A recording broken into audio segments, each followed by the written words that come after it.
A very good morning and welcome to yet another training session of iFluids Engineering. Our topic for today's session is OISD Standard 112 Safe Handling of Air Hydrocarbon Mixtures and Pyrophoric Substances. Let's welcome our trainer for the day, Mr. Srinivasan V. He's a Senior Consultant Process Safety Engineering for iFluids Engineering. He has over 41 years of experience in refinery, project planning, erection, pre-commissioning and commissioning, HISOP, LOPA, SIL, BOTA, unit startup and operations training and development, audit assessment and quality assurance, PHA operations and project management in the field of petroleum refinery, oil and gas and chemical plants. A warm welcome to you, sir. To post your Thank you. queries, To post your queries, kindly click on the link mentioned in the description in both YouTube and LinkedIn. Let's make this session an interactive session. All your queries or doubts shall be answered at the end of the session. Now I request Mr. Srinivasan to take forward the session. So Thank kindly you, take madam. forward. Thank you. Thank you.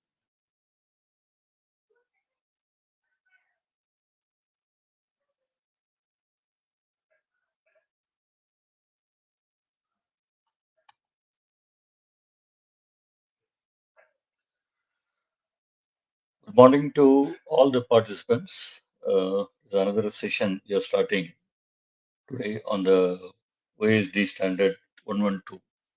Previously, we had discussed some other uh, standards.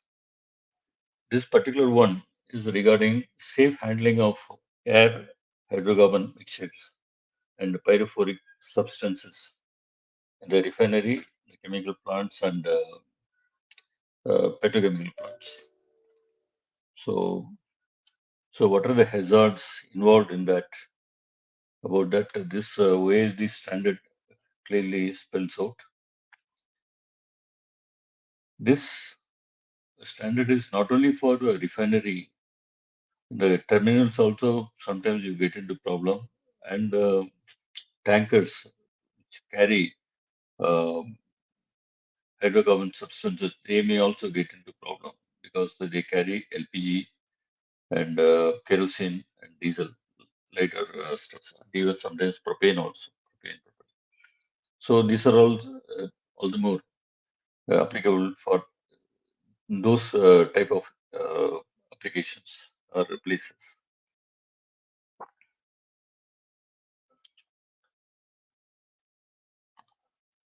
So now today we will be seeing this will be the uh, agenda. That is the first we will start with the introduction, scope, elements of fire, prevention of explosive gas mixture, and all those things. Source of entry of oxygen, elimination of oxygen, then elimination of hydrocarbons, pyrophoric substances, and the references which are already uh, displayed in the next slide itself. These were the references given as per the OASD, plus I have referred some other documents also, which I have not put it. So these are the document references as per this particular standard is concerned, given by OASD. Now, coming back to our subject, the plant or the refinery area or oil and gas where it is handled,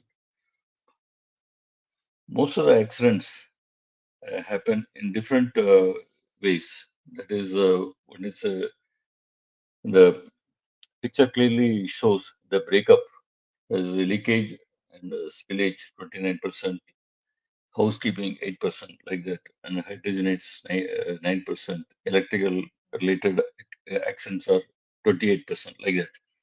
So this is the breakup. So here we are mainly concerned about for this particular topic, leakage and spillages, cause which can cause accidents if they mix with the air. That is the thing. And among these things, generally in the normal plant, accidents may happen, yes, but they are very much controlled. But during startup, in the left side, you can see the startup and shutdown times.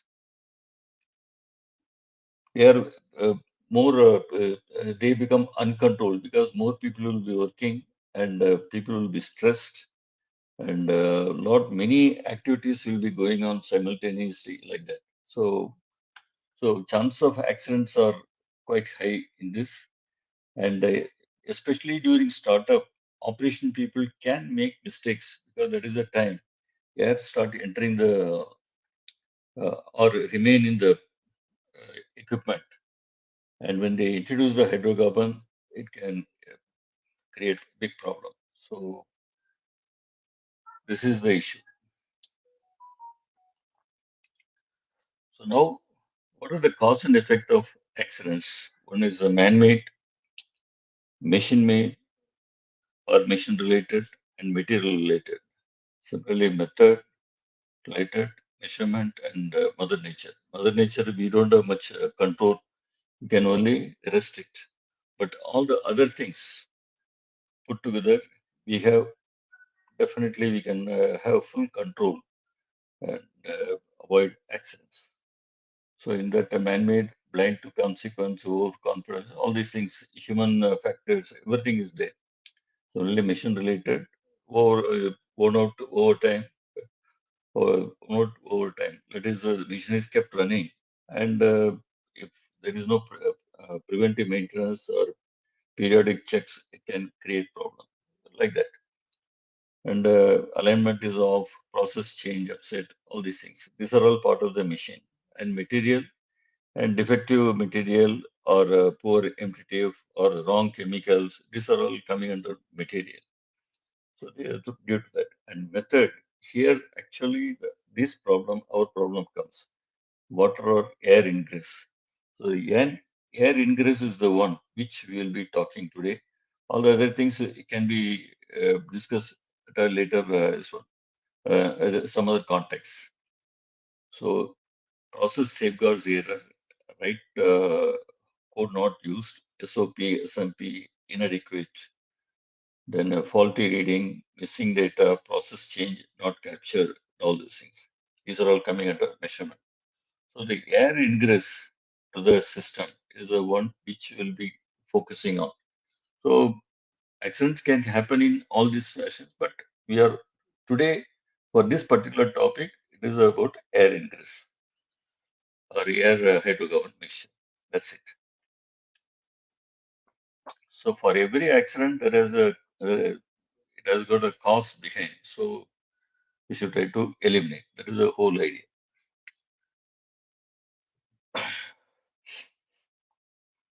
So usage of Uh, the scope of the topic is only to provide relevant technical standards for reducing fire hazards of air hydrocarbon mixtures and the pyrophoric substances. That is one. And to illustrate the nature and the origin of air hydrocarbon mixtures and the pyrophoric substances. These are the things. They are almost intermingled. So when we go further, you will get an usage of uh, refined petroleum products, sources of heat energy. All of you know petroleum products, they are a source of heat energy. Say they combust, they with air, they do the combustion and you get the heat. So you are using vehicle or in the houses you use LPG. All these things are based on that actually. In the refinery or chemical plant scenario, you have heaters or reactor, regenerator, those kind of things are reformers. Everywhere heat is involved. Then disastrous effects of combustion on a large scale in petroleum refining or handling units. When air mixes with petroleum fractions in the wrong place and in right proportions, then this can cause a disastrous effect. This can explode or catch fire. All these things are happening. And many refineries had experienced such type of instances. I can quote one of the refinery where I was working.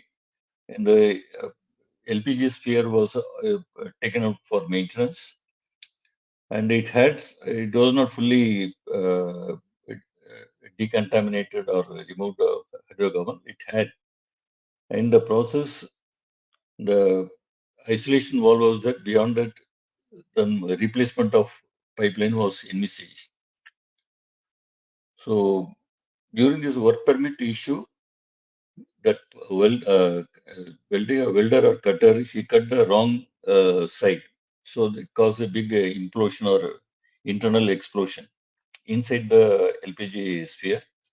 So like that. So this is all quite possible because air and hydrocarbon were already there, and it was just waiting for the heat ignition source. That is the reason. So like that, many instances happened earlier. And the regeneration or reaction process units. So this provides many opportunities for forming flammable combinations of air and hydrocarbon. So here, the specific example can be in the catalytic cracking unit in most of the refineries they have the reactor section and regenerator section. They are sealed by catalyst, and if there is any uh, mal operation, the reactor generate section is having hydrocarbon at a high temperature, and it is cracked. So if the seal is lost, the hydrocarbon can come to regenerator, and where air is present there at a high temperature and to burn coke form during the cracking. So it can cause a real big blast. And this sort of major incident happened in refineries and already reported. So this is one classic example I can say. Then importance of handling of air and hydrocarbons in a safe manner. This is anyway this the whole thing is about that only. The substances which catch fire spontaneously when exposed to air under atmospheric conditions. This is about pyrophoric substances, and also there are some substances which can burn in the auto if they are in the auto ignition temperature. That is also possible. So in these conditions, they burn without any additional heat source. So this is about that. You will see all those things. Basically, these are basically the compounds of iron sulfide and are known as pyrophoric substances. This is one. And auto ignition is like crude column bottom. It's called a reduced crude. That is having the temperature of more than 300 degrees. When it is coming out, it can burn by itself. So it is that. It's called auto ignition. And next is the pyrophoric character depends on the chemical reactivity of the substance and the physical condition of the surface. This is also there we will see the case studies on about the pyrophoric substances, and this can also be affected by the presence of foreign materials which may catalyze the thermal characteristics of the substances. So if any foreign material is there, that also can act or add to these reactions. So now, basically, what is the fire triangle? All of you must be aware of this. Fuel, oxygen, and heat. If they come together, then it can form a fire. If one is removed, the chance of fire is very much real. Even if it is there, it will get extinguished in no time. So that is that. So heat sources, it can be sun, hot surface, sparks, friction, electrical energy. Anything can cause heat. Then fuel source, it can be solid, liquid, or gas. And some of the examples are already given there. For solids, coal, wood, paper, liquids, gasoline, alcohol. gases, natural gas, propane, all these things. And the oxygen sources normal air, atmospheric air itself has got about 21% oxygen. That is sufficient to cause this fire. So,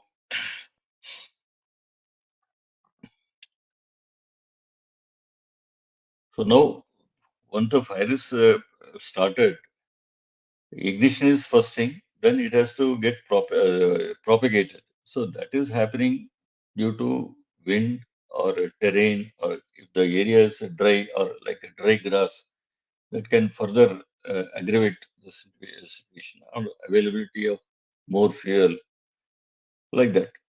And socio-economic conditions, for example, uh, when LPG tanker got toppled in the road, people come there, and there was a spillage.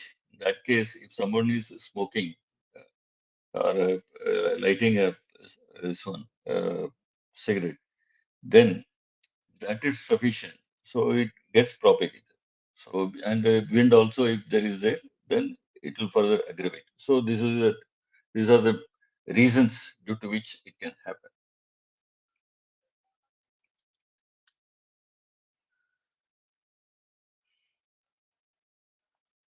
So and this explosion can happen within certain limits.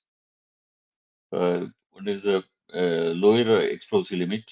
The minimum concentration of vapor required to propagate or ignite flame, or upper explosive limit.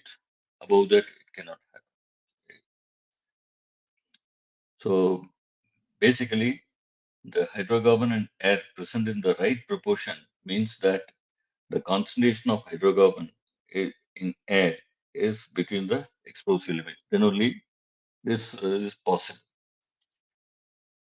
If it is below the LEL limit or above the LEL limit, this is not possible. It means that. So now this particular table is about the auto ignition, which already I had told earlier.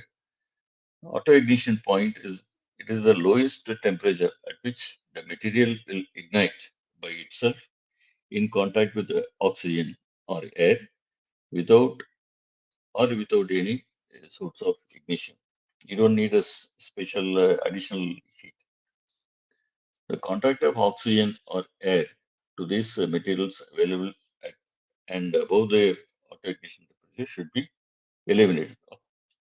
Obviously, if it is allowed to continue, then it can further create problems. So here you see against methane, the explosive limits are given: lower explosive limit, higher explosive limit, and their auto ignition temperature it is quite high. So due to auto ignition temperature, it cannot burn. Whereas explosion is possible because the limits between the lower and higher limits. Whereas if you come down further, for the reduced crude, there is no question of lower or higher because it is a very heavy material. Whereas the auto ignition temperature is 300, so it is quite possible if there is any flange leak or any spillage, very chance of catching fire. And I have seen. So that is about that. So the hydrocarbon at a temperature above its auto ignition point or pyrophoric substances will ignite by themselves without any source of ignition. That is what we are talking about. So now, what are the sources of entry of oxygen? Elimination of air or oxygen from any system in the plant is an essential requirement to prevent a fire hazard. So, everyone wants that. But how to eliminate? Well, first of all, we should know what are the sources. Then we can come to elimination. This is what. So, atmospheric air leakage through open or defective valves and flanges in vacuum systems. Why vacuum system? Because those systems are operating below the atmospheric pressure. So there is negative pressure. So if any leak is there through flange or any, point, so air can directly enter into the vacuum system that can cause fire or internal fire or explosion. And another thing, uh, it can cause further chemical reactions of the polymerization. We are not talking about that. So this is one uh, possibility. Second is atmospheric air entering open lines and vessels. If the vessels are open and all, it can enter freely. And if any hydrocarbon is introduced, and if there is any ignition source is there, then it can form explosive mixture and cause fire. Then atmospheric air associated with the process or wash water. In the process, many times air is used, and wash water also has got air, oxygen. So due to these conditions also, it can create if they are coming within the LEL, UEL limits. Atmospheric air entering open equipment when internal pressure or level is low. Here we are not talking about the vacuum system. Due to some maloperation, if there is any pressure difference happening, then this is quite possible. I said about the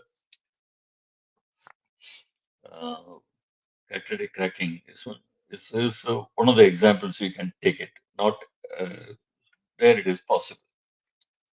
So there are places also it can happen, but process has to be very careful in that. And compressed air used in line blowing. So for cleaning purpose, they use it there. If any hydrocarbon is there, it can cause problem. Or compressed air used for agitation, for mixing. So sometimes they use it for caustic, but if it is uh, generally nowadays the people use mixers. The olden plants they used to have uh, compressed air some places. So there it is quite possible. Then oxygen or air in solution in feedstock. The feedstock itself may be bringing oxygen. So when it further processed, this can cause problems. Then oxygen or air used in oxidation processes because there are many reactions which go under oxidation.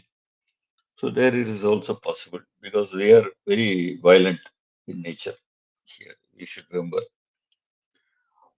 Then oxygen contamination of nitrogen and other compounds. So this is nitrogen and oxygen. They are together. So this is another area one has to be careful.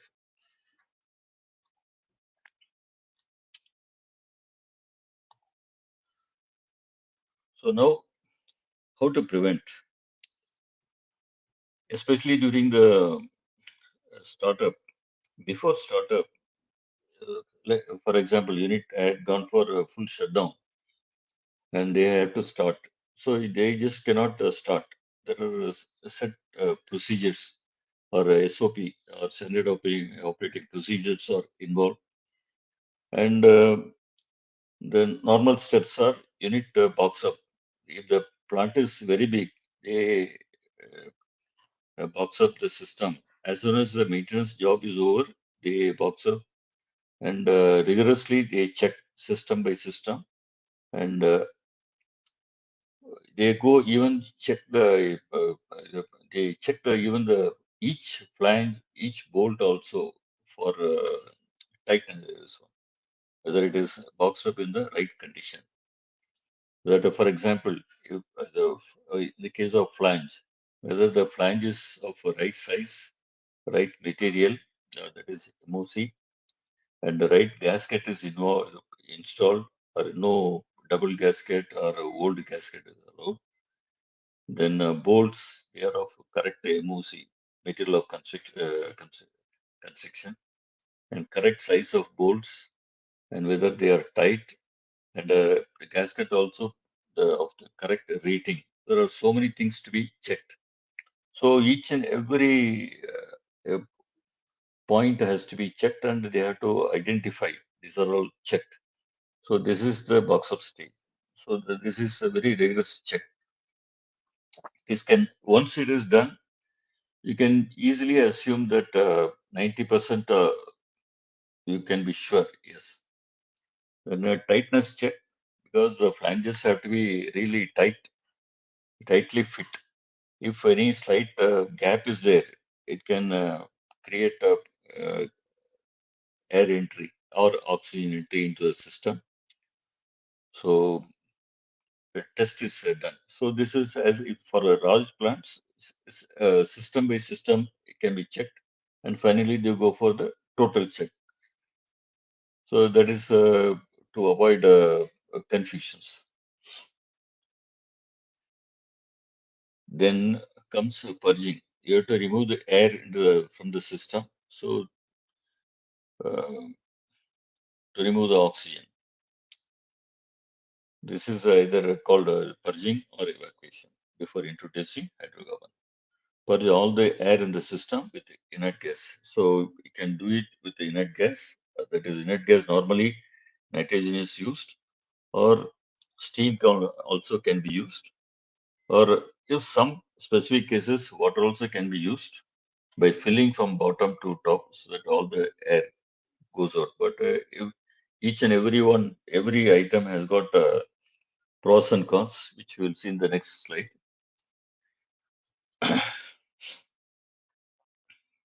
So next is proving the system free of oxygen, that is less than 0.5% volume by use of analyzers. They have to check by analyzer the system has got very less oxygen content, and it has to be recorded also because these are all very important documents. And maintain the system under positive pressure with purging medium or fuel gas as required by the service of the equipment or as per the SOP. Either you can put it under nitrogen pressure or you can take fuel gas and keep them under positive pressure so that there is no air ingress. That is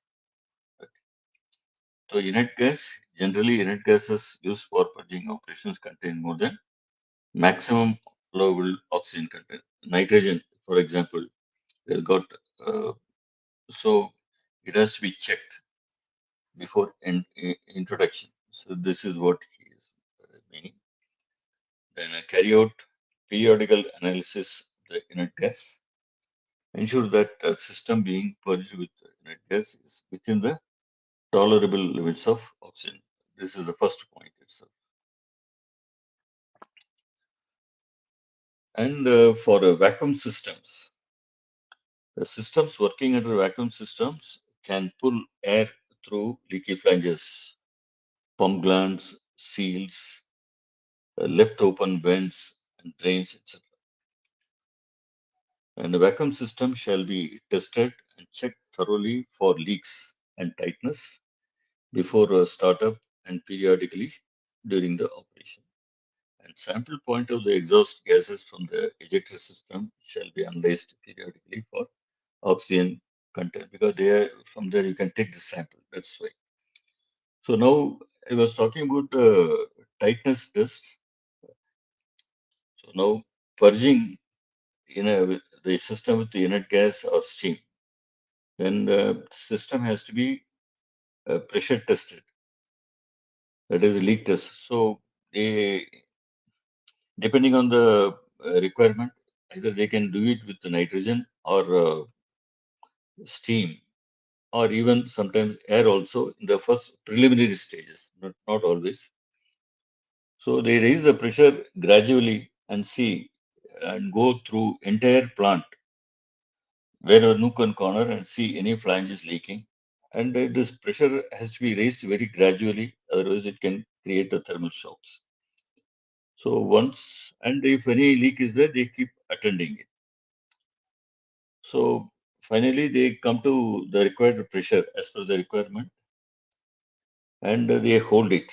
So you should be able to hold that pressure for quite some period, maybe 1 hour or 2 hours, whatever it is, has been specified as per the standard operating procedure. This is called tightness test or hole test. This is about the normal equipment which are uh, working above the pressure, above the atmospheric pressure.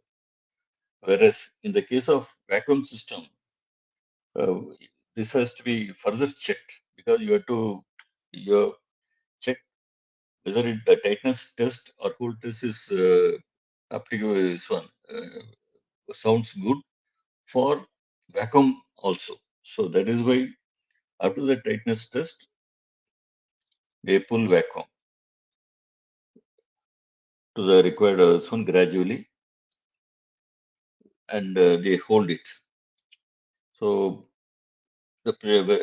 if there is no leak, the atmospheric air cannot enter the system, the pressure will hold. So this has to be repeated and it has to be, vacuum has to be broken with a purging medium, either nitrogen or a steam. And again you pull it second time. So again you hold it. So this will ensure that the system is vacuum tight. And minimum consecutively 2 times the reading should be same within the tolerable limits or accepted limits. This is the main thing for vacuum. Okay.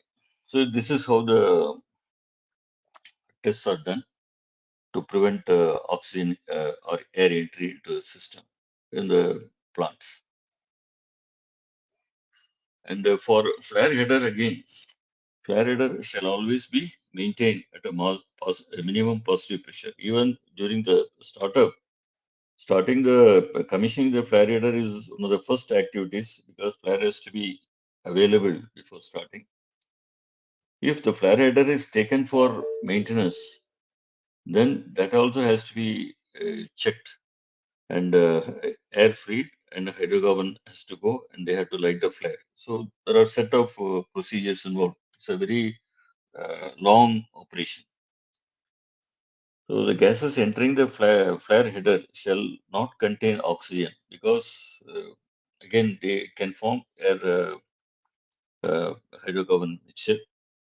So example of gases X Merox oxidizer, they normally have oxygen or routed to flare on an oil online continuous and reliable oxygen analyzer provided with an alarm and interlock to automatically shut off the source of oxygen because from the Merox unit, if continuously it is in going, so they have to check the limits. So, so this slide shows the advantages and disadvantages of steam, water, and nitrogen. Advantages of steam are removes. It is quite cheap or easy to uh, get in the plant area because you get adequate amount of steam. Then removes air from the system, heats the equipment to remove ice and evaporate water from the system. This is applicable for the cold countries, of course, taking care to drain condensate as it forms and melts heavy hydrocarbon. This is another thing, like reduced crude or even vacuum or bottoms and all.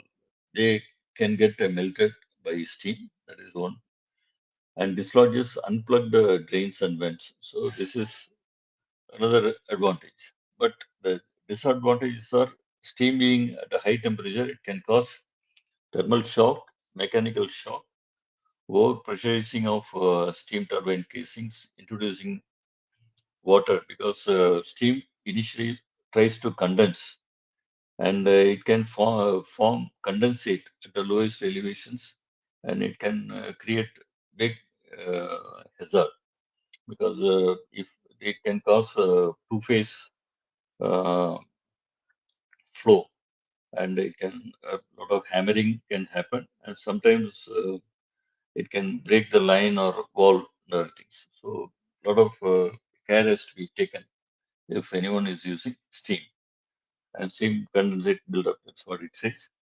Water hammering and equipment damage. inadvertent to place enter into places where it is not wanted. So it will be sitting there when you where you don't expect. Then when you introduce start the process, this water starts coming and create a big havoc. So which is not and it can create big accidents and freeing of water in the system and turbines. The seventh point, there was an accident in one of the Indian refineries when they were starting the refinery, catalytic cracking plant.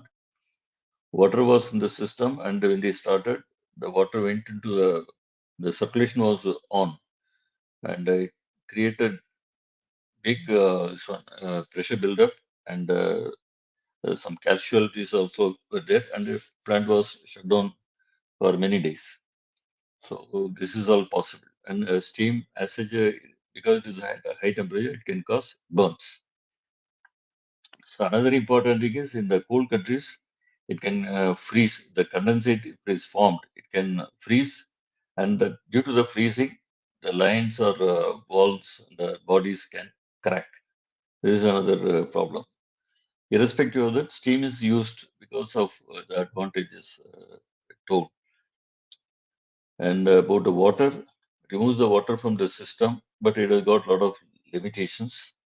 So inadvertent to play, it can go into inadvertent places where you don't want and create problem like steam condensate, freezing of water, again, danger of damage to equipment or piping if designed not for water fill. This is another important thing for large columns. If the design, uh, the equipment is not designed for water fill, total water fill. Due to its water, its own weight, the foundation can collapse from the foundation. And this can happen in the for the flare header also. I have seen the flare headers are not supposed to be water filled, and the water entered or liquid entered, and the entire line got filled up. I'm talking about the 100-inch line flare header, and it broke the supports, and the entire thing. There was a big damage in that. So this is all quite possible. So these are the limitations about water. And for nitrogen, definitely it's a inert gas, but it can cause asphyxiation then, and the inability to melt or remove any hydrocarbon. It can only uh, remove this one air, but it cannot do the job of steam. So that there are some limitations with nitrogen.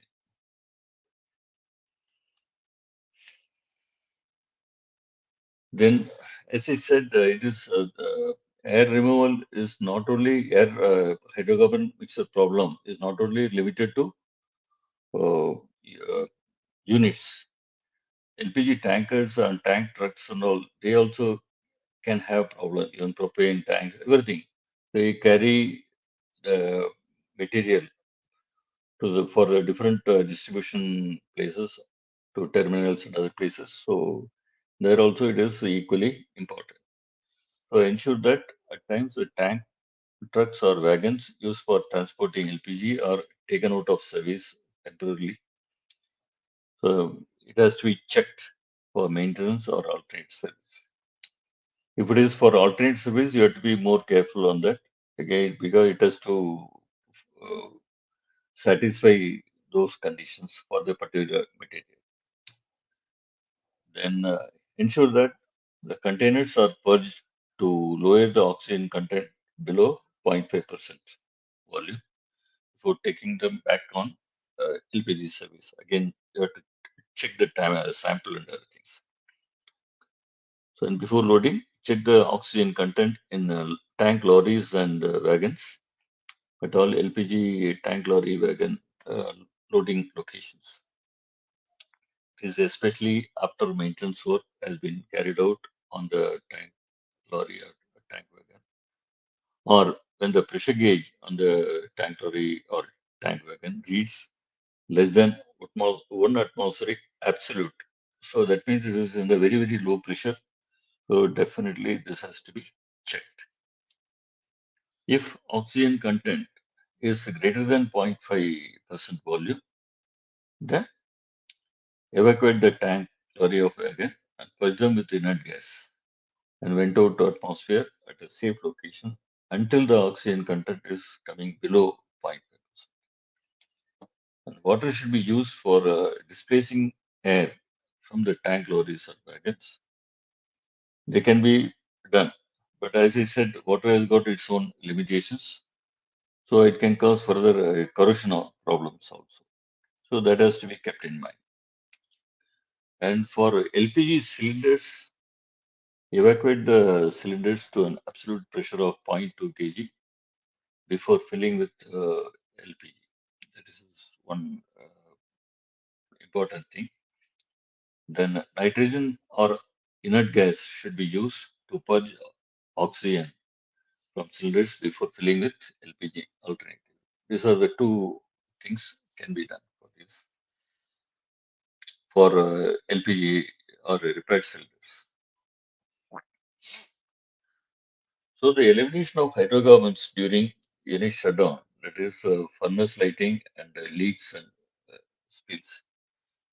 During unit shutdown, ensure that hydrocarbons are thoroughly purged off with steam or inert gas, which we already said. Ensure that the hydrocarbon content in the equipment is below the lowest LEL. Is also there. Ensure that the system is positively isolated by blinds to prevent re-entry of any hydrocarbon. This point is important because the positive isolation is the best preferred method is just take out a piece of connecting pipe and put a end blind. So this is the best method. If it is not possible, most of the time it's not possible to do that. In that case, you have to put insert a slip blind, specific specified blind, having gaskets on both sides and tighten it. So this will again, but the location of the blind should be as close to the vessel as possible. This is the main criteria there. The reason is if the blind is put elsewhere and in between some other line is joining, then it is of no use.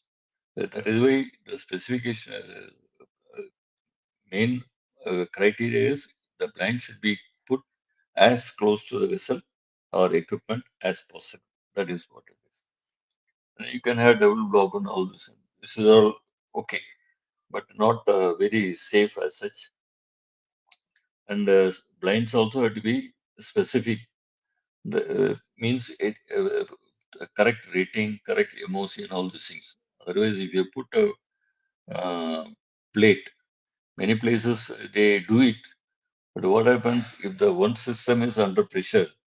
The blind, because this is just a plate, it can warp. Then later on, you cannot take out the blind, and a time may come you may have to cut the line. Such instances happen. That is why the blind should be specific blind.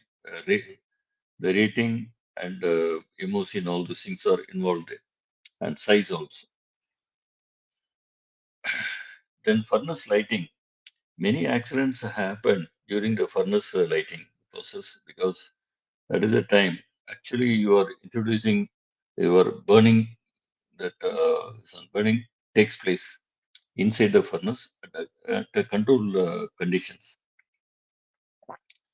By chance, if hydrocarbon is there in the system, in the furnace, inside the furnace, and you are introducing air, and it is just waiting for ignition source, because for lighting, definitely you have to put an ignition source so it blasts. Many times it is this is the issue. So that's why during startup, purge the furnace before lighting up the burners with steam. So nowadays they have brought up that burner management system that really takes care of this sort of mistakes because sequentially it goes and it checks if any The gas is there, it comes back or just like that. So very clean system it is, but not manual system.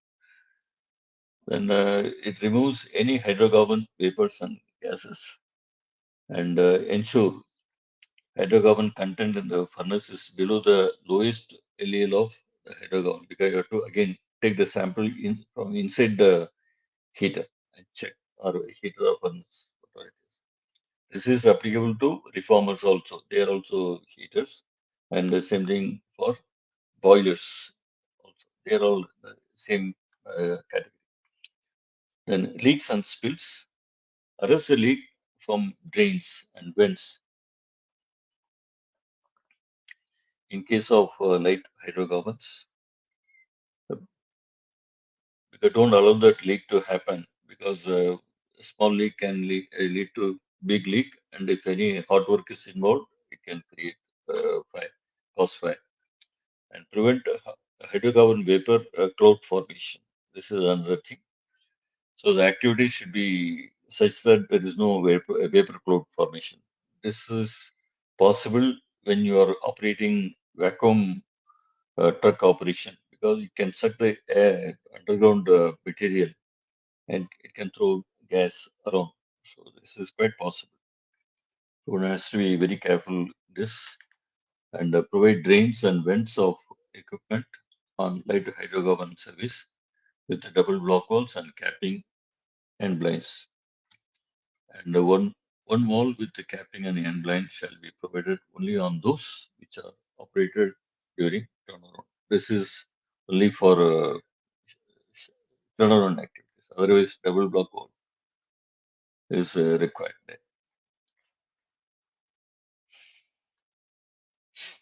Then blowdown systems. These are other areas where you normally have problems.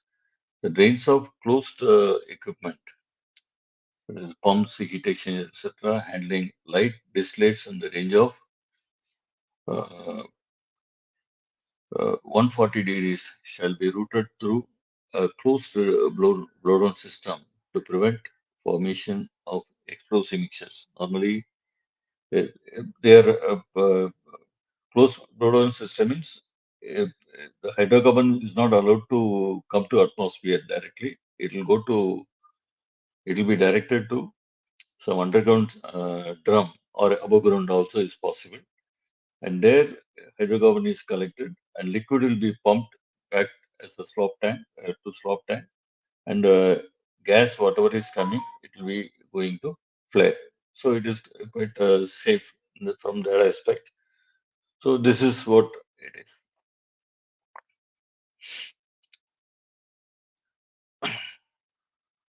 So, so an alternate open drain should be provided with a double block wall and cap to facilitate checking of the depressurized uh,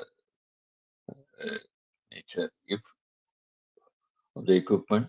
This shall be operated after the equipment has been isolated. See, the thing is, uh, during any shutdown or any operation, the hot material is not allowed to go to the blowdown. That is one of the things. Second thing is, when it goes to the blowdown, the liquid and gas get separated, and gas goes to flare, and liquid has to be pumped out. The liquid, C5 is the pentane, up to the pentane type. If the liquid is quite light, then the pump may not be able to pump.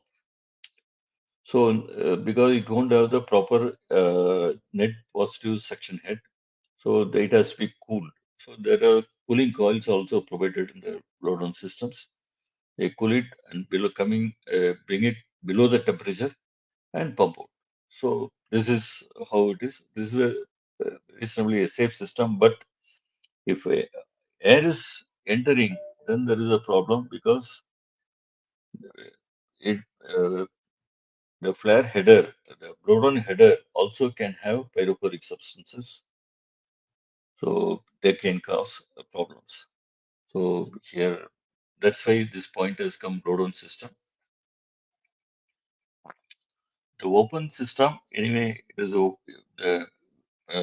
like oily water sewage. There, the vents are open to atmosphere. In that case, there can be problems. That is another issue.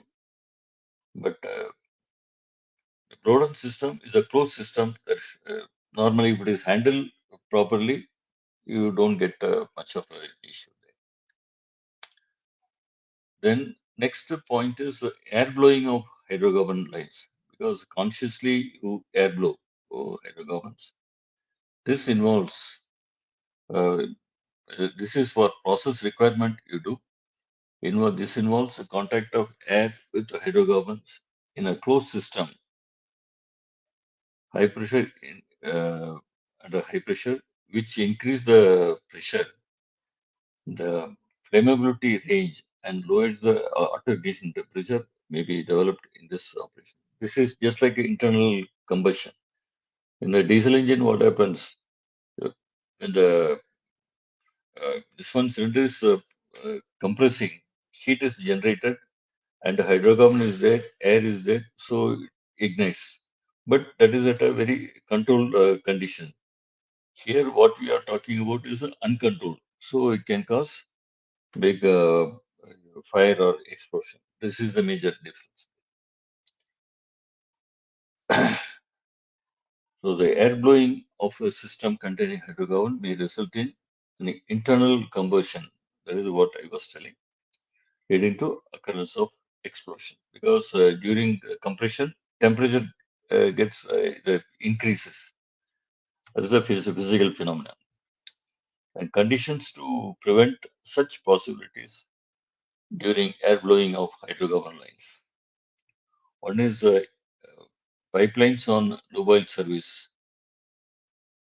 If the oil temperature is below 93 degrees and the flash point is above 121 degrees, this is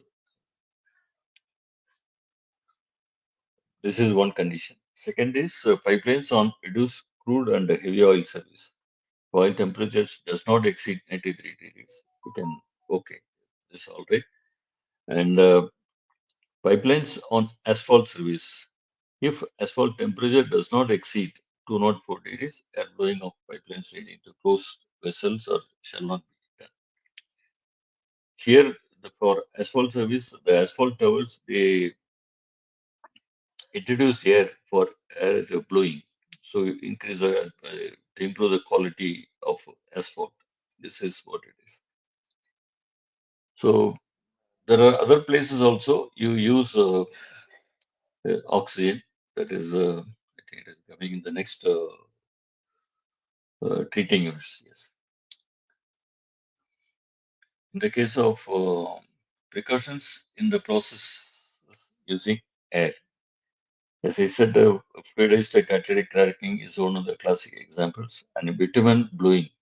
There you introduce air to increase the asphalt quality.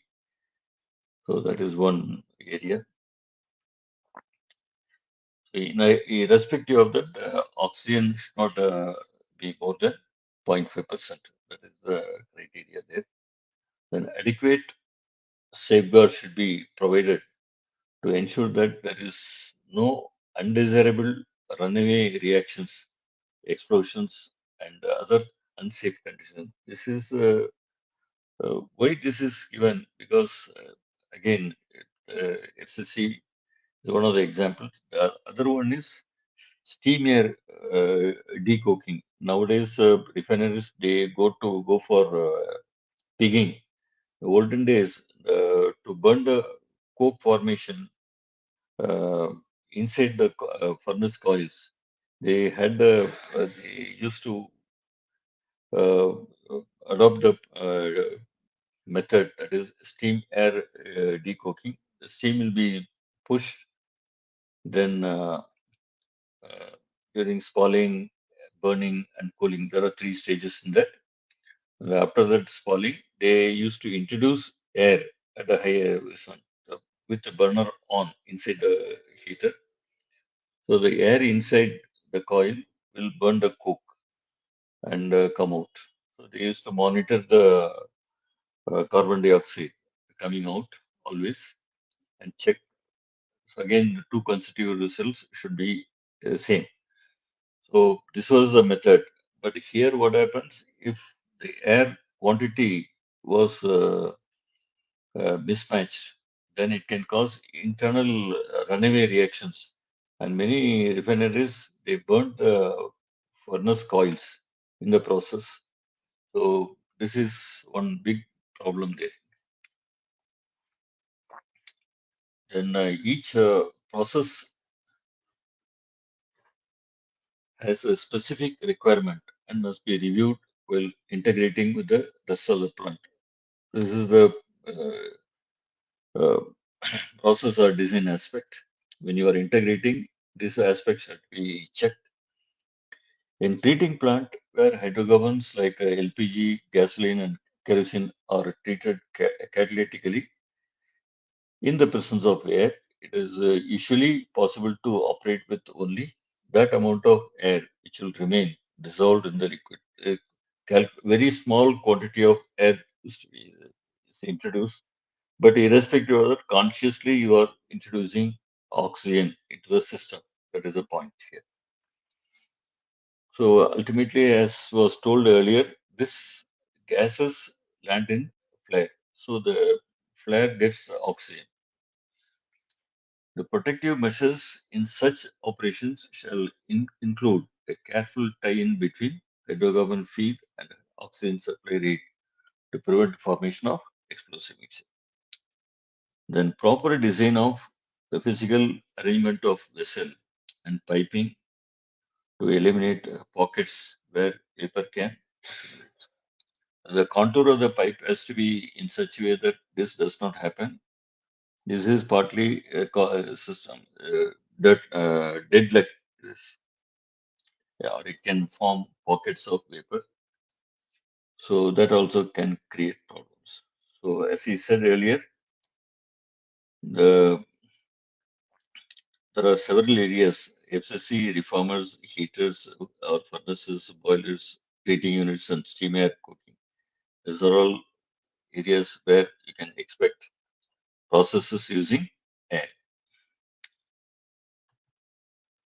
Then next is pyrophoric substances. Already we had touched upon earlier. The reaction is yeah, this is basically iron sulfide mix in the presence of oxygen. It becomes iron oxide and the sulfur and produces heat. So this heat, if it becomes uncontrolled, then uh, catastrophic possibilities are can happen. So the reaction between iron sulfide and oxygen is accompanied by the generation of a considerable amount of heat. The rapid exothermic reaction, because it is exothermic, obviously, with incandescence is known as pyrophoric oxidation, and it can ignite nearly a nearby flammable hydrocarbon air mixtures. Reaction already is said. So when do pyrophoric fires occur? When the process equipment internals are exposed to air, pyrophoric fires can occur at any time. In the previous establishment where I was working, in the crude column, we had shut down the plant and all the precautions were taken at that time. And it was already 5 days over, and the cleaning was going on inside the column to clean the trays and all. At that time, there was some slight smoke happening in the trays, and immediately it was noticed, and entire column was washed with water. So we saved the situation. I am telling this is all quite possible. Because pyrophoric is a material is quite unpredictable. It can remain at place where you cannot uh, see or notice. This is the problem. So it's a major source of pyrophoric substance in oil and gas industry. Everywhere, wherever you sulfur is present, this you can expect, uh, especially uh, crude plants. vacuum plants, hydrotreater, FCC, coker, and even sulfur processing plants. Everywhere, wherever sulfur is handled, you can expect this, or sulfur or hydrogen sulfide or mercaptans. This is all quite possible. And many form on the walls of vessels or tanks or towers, pipes, flareator, etc. Why flareator? Because finally everything lands in flareator only. So they deposit on the inside of the flareator, and when more oxygen comes, they start burning. And there was an incident also. I'll explain in one of the case studies, the coming slides, and it get deposited on the sludge or tank bottoms also, because it is not only plant, the storage area also it is possible. Then when it comes in contact with the air, they react with oxygen and generate heat. So lack of heat dissipation, this is the first thing. This is dormant. Then temperature rises and the flammable mixture and ignition. This is, this is the third stage. The generation of pyrophoric material. This in gas blanketed tanks or equipment where little or no air is present. Large quantities of iron sulfates may form. This is the first point. When purged with air in preparation for entry or work, the air or vapor mixture in the equipment would reach its flammability range at some stage of purging. This is what it is. So temperature starts rising, and at the same time, the pyrophoric iron sulfide would be exposed to the air and react with oxygen, generating sufficient heat to become source of ignition. These are the three steps in that.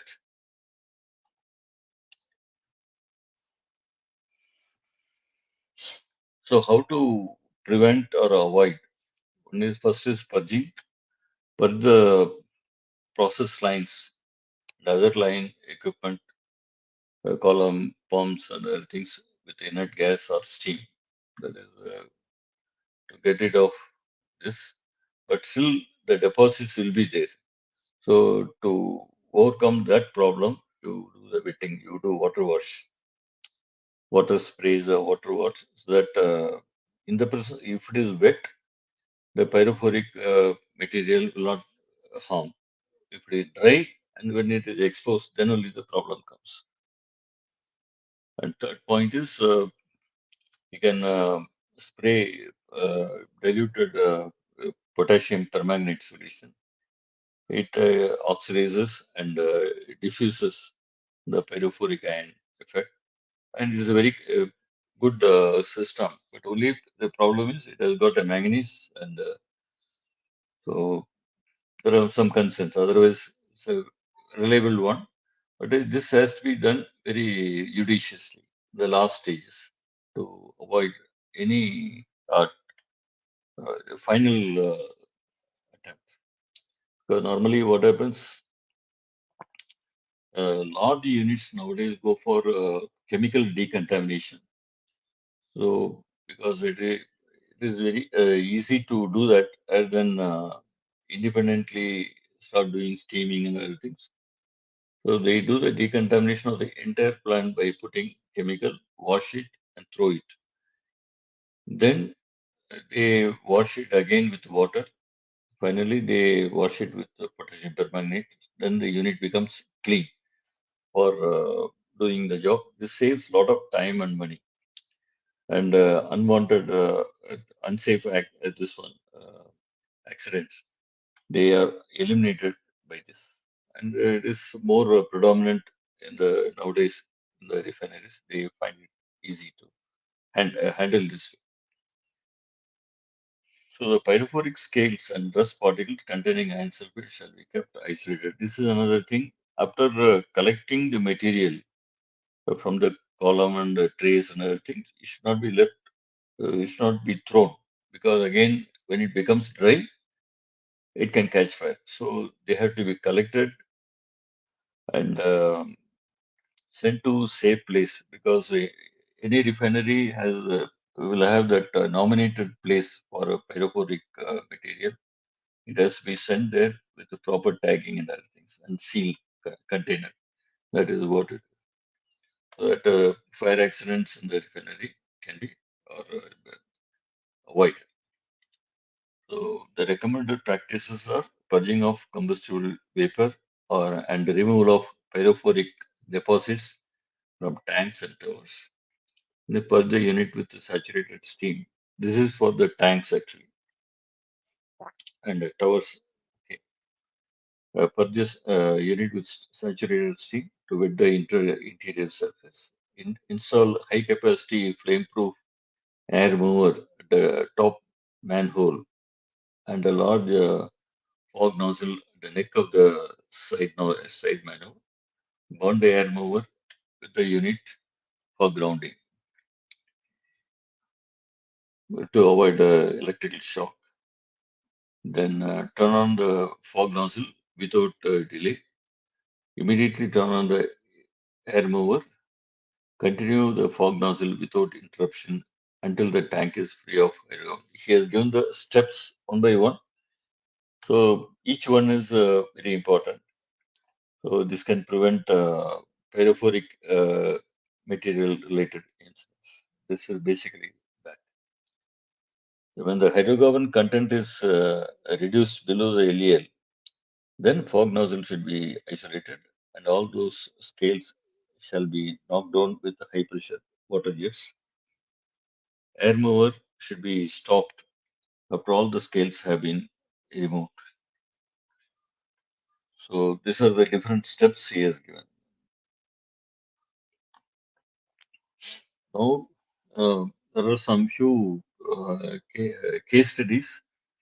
Briefly, I'll tell about that incident. Some of the incidents are very old.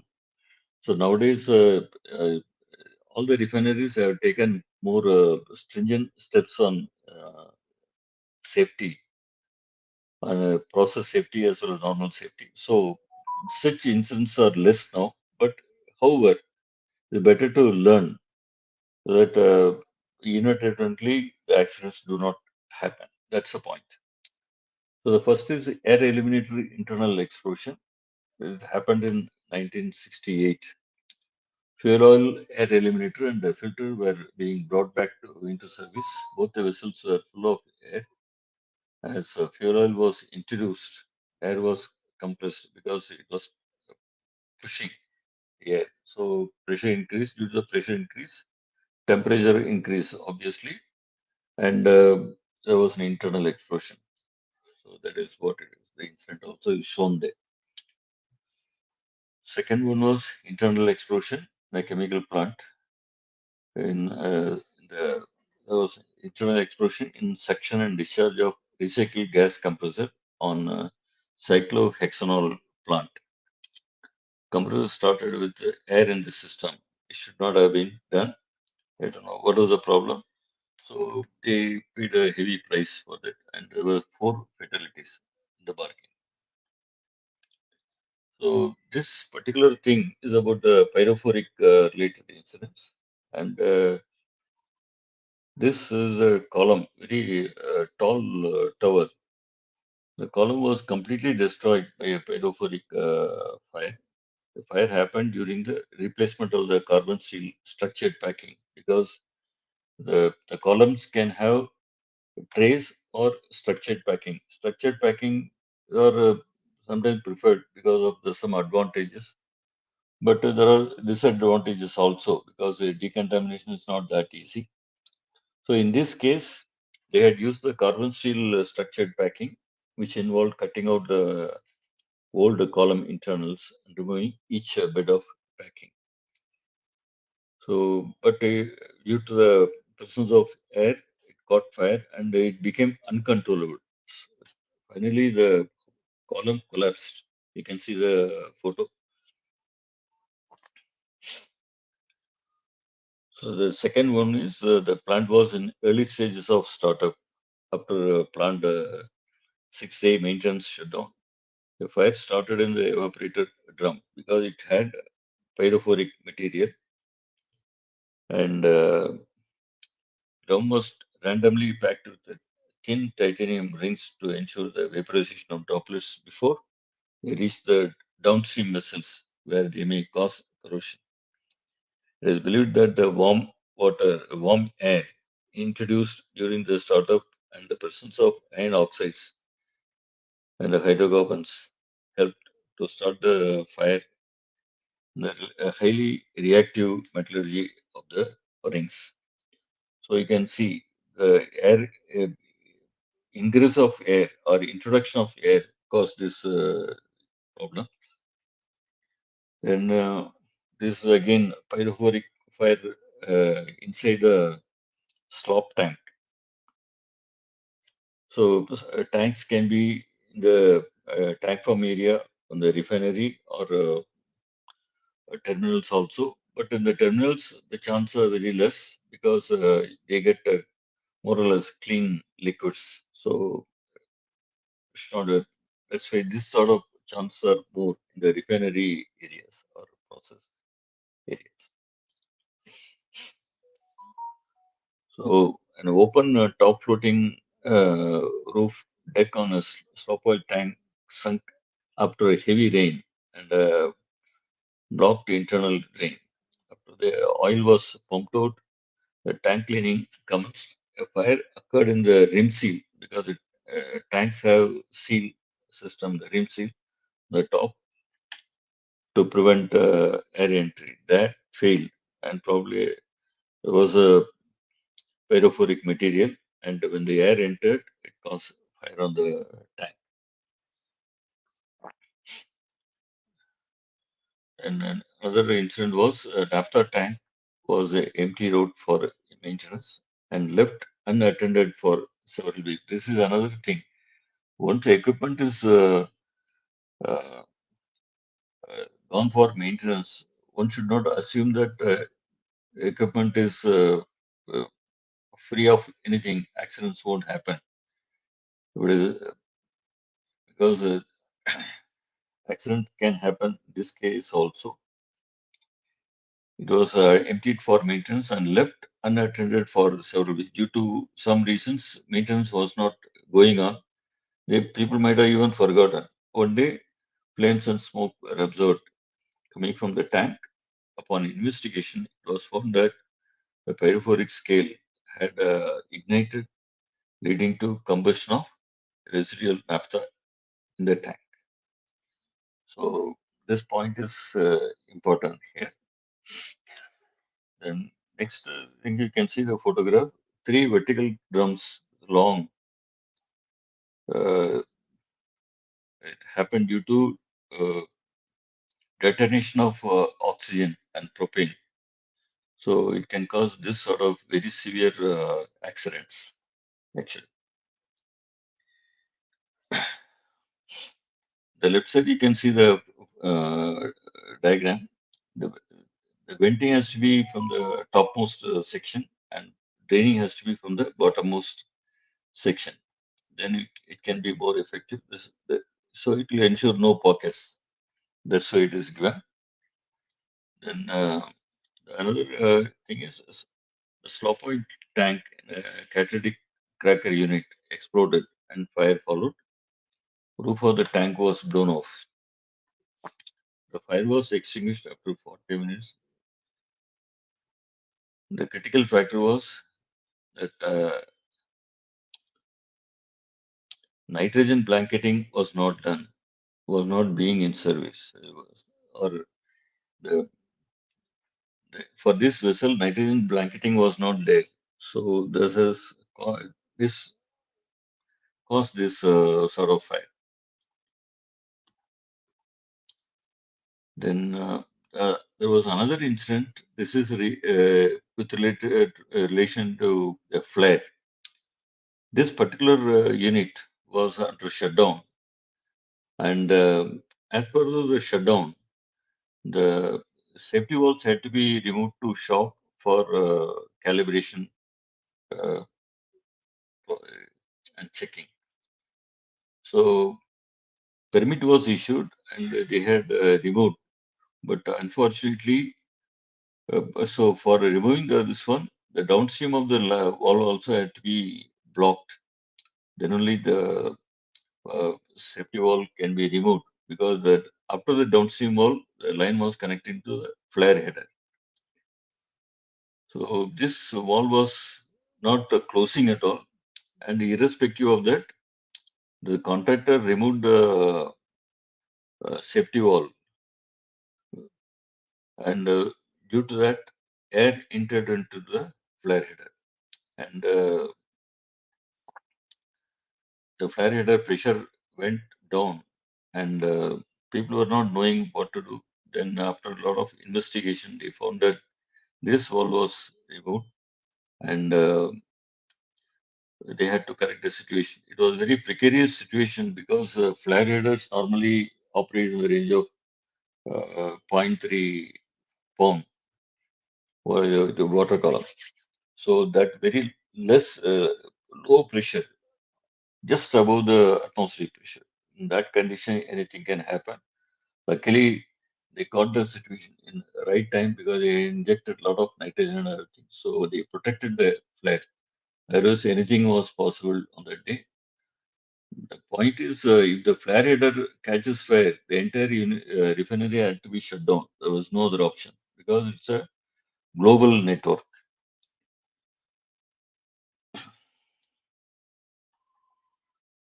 So this next incident is this incident vessel also was isolated. This had a blind. The operator, this section uh, was plugged. So permit was issued to clean this particular thing. So for that they had to remove this blind, but the blind was not put. The next day, the inspection man went there to do some inspection job. Already air was there, and some hydrocarbon also was in the system, and it created small explosion. No casualty, but this was possible because air entry through this particular thing. So because the permit, the blind was not put back. So this is the thing. So now we have come to the end of the session. Uh, Thank you, first of all, for your patience. If you have any queries, please go ahead. Thank you, sir, for taking your valuable time in your busy schedule and taking this valuable session. And I hope all the participants will benefit from this session. So, if you have any queries or doubts, kindly click on the link mentioned in the description and post your doubts. You can also post your doubts in the comment section in both LinkedIn and YouTube.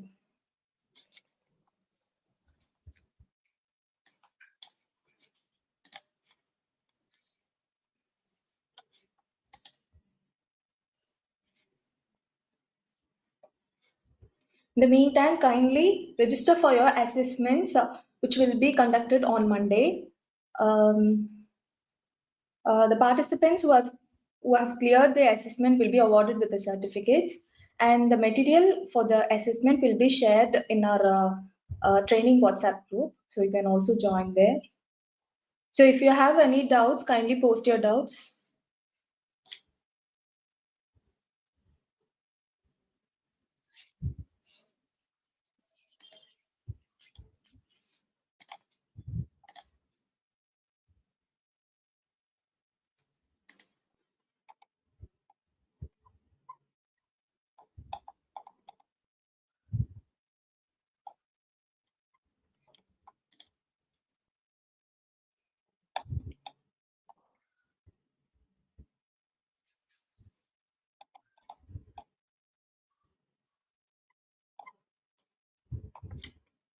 So I think there are no